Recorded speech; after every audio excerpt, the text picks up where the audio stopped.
Percakapan imajiner Syekh Subakir dan Sabdo Palon. Syekh Subakir mengawali, "Kisanak, siapakah Kisanak ini? Tolong jelaskan." Sabdo Palon pun menjawab, "Aku ini Sabdo Palon, pamomong tanah Jawa sejak zaman dahulu kala. Bahkan sejak zaman kadewatan, akulah pamomong para kesatria leluhur.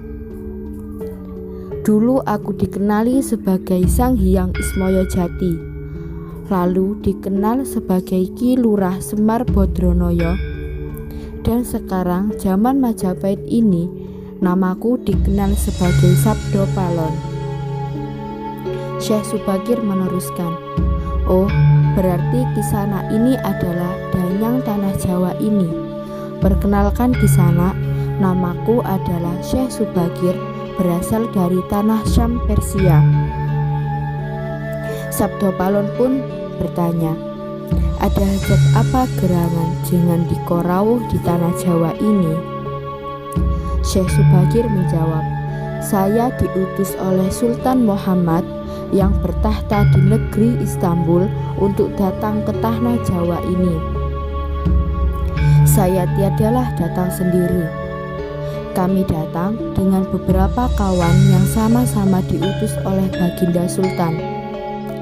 Sabdo Palon pun meneruskan, "Ceritakanlah selengkapnya di sana, supaya aku tahu duduk permasalahannya." Syekh Subakir pun menjawab, "Baiklah, pada suatu malam, Baginda Sultan Muhammad bermimpi menerima wisik atau ilham. Wisik dari Hyang Akarya Jagat, Gusti Allah, Zat yang Maha Suci lagi Maha Luhur. Diperintahkan untuk mengutus beberapa orang alim ke tanah Jawa ini. Yang dimaksud orang alim ini adalah sebangsa pandita, brahmana, dan resi di tanah Hindu. Pada bahasa kami disebut ulama." Sabdo Palon pun meneruskan, "Jadi Jenandiko ini termasuk ulama itu tadi?" Syekh Subakir pun menjawab, "Ya, saya salah satu dari utusan yang dikirim Baginda Sultan.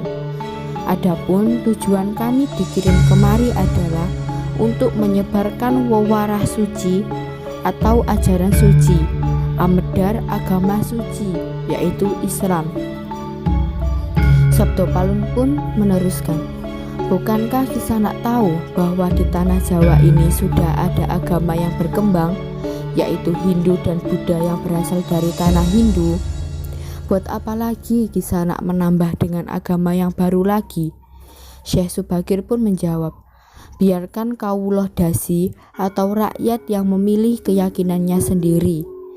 Bukankah Kisanak sendiri sebagai danyangnya tanah Jawa lebih paham bahwa sebelum agama Hindu dan Buddha masuk ke Jawa ini, di sini pun sudah ada kapiyatan atau kepercayaan. Kapiyatan atau ajaran asli tanah Jawa yang berupa ajaran Budi." Sabdo Palon pun menjawab, "Ya, rupanya Kisanak ini sudah menyelidiki kawulo Jawa di sini. Memang di sini sejak zaman sebelum ada agama Hindu dan Buddha sudah ada kapiyatan asli. Kapiyatan adalah kepercayaan yang hidup dan berkembang pada anak cucu di Nusantara ini." Syekh Subakir meneruskan, "Jika berkenan, tolong ceritakan bagaimana kapiyatan yang ada di tanah." Sabdo Palon pun menjawab, "Secara ringkas, kepercayaan Jawa begini. Manusia Jawa sejak dari zaman para leluhur dahulu kala meyakini ada Sang Maha Kuasa yang bersifat tan keno kinoyo ngopo. Tidak bisa digambarkan bagaimana keadaannya. Dialah pencipta segala-galanya, Bawono Agung dan Bawono Alit, jagat besar dan jagat kecil, alam semesta dan alam manusia. Wong Jawa meyakini bahwa Dia yang Maha Kuasa ini dekat, juga dekat dengan manusia. Dia juga diyakini berperilaku sangat welas asih. Dia juga diyakini meliputi segala sesuatu yang ada. Karena itu, masyarakat Jawa sangat menghormati alam sekelilingnya, karena bagi mereka semuanya mempunyai sukma. Sukma ini adalah sebagai wakil dari Dia yang Maha Kuasa itu. Jika masyarakat Jawa melakukan pemujaan kepada Sang Pencipta, mereka lambangkan dengan tempat yang suwung.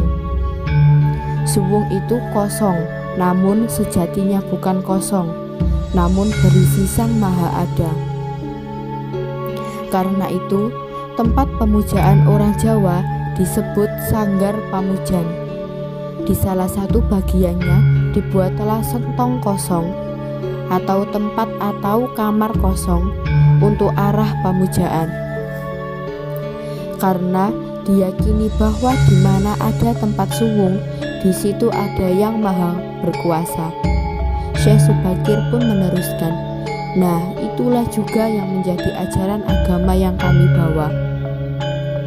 Untuk memberi argumen yang menegaskan itu semua, bahwa sejatinya di balik semua yang maujud ini ada Sang Wujud Tunggal yang menjadi pencipta, pengatur, dan pengayom alam semesta.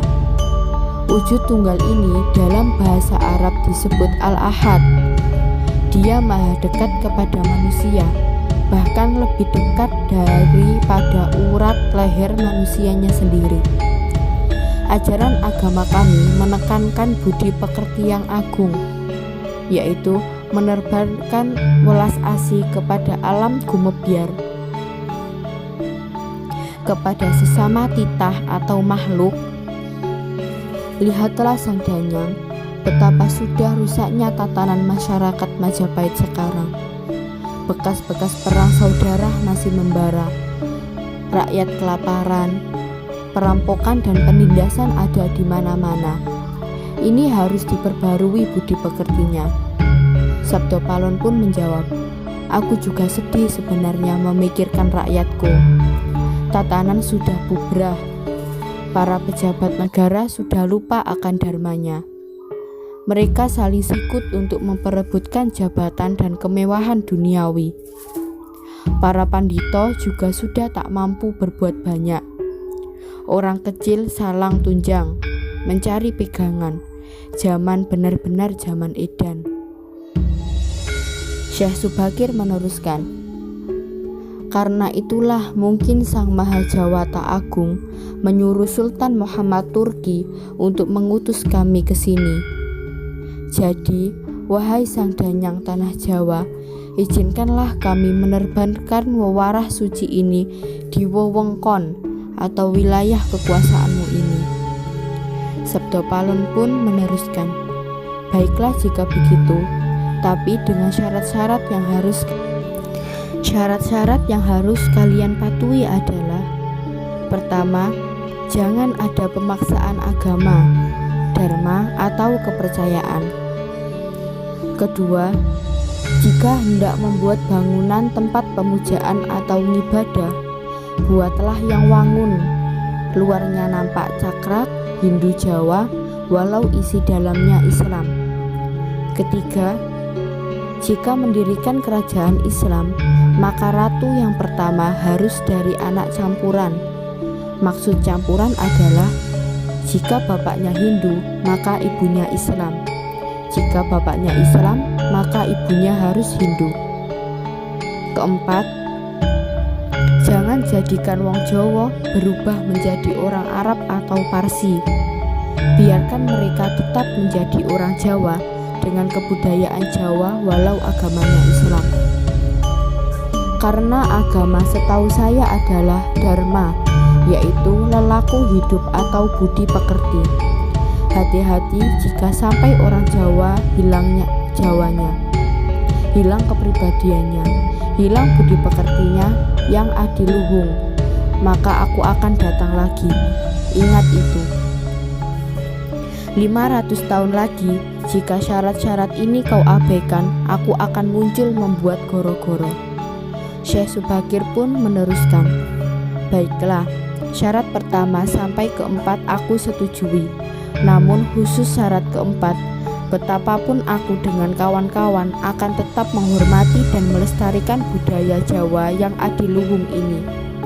Namun, jika suatu saat kelak karena perkembangan zaman dan ada perubahan, maka tentu itu bukan dalam kuasaku lagi. Biarkan Gusti kang akar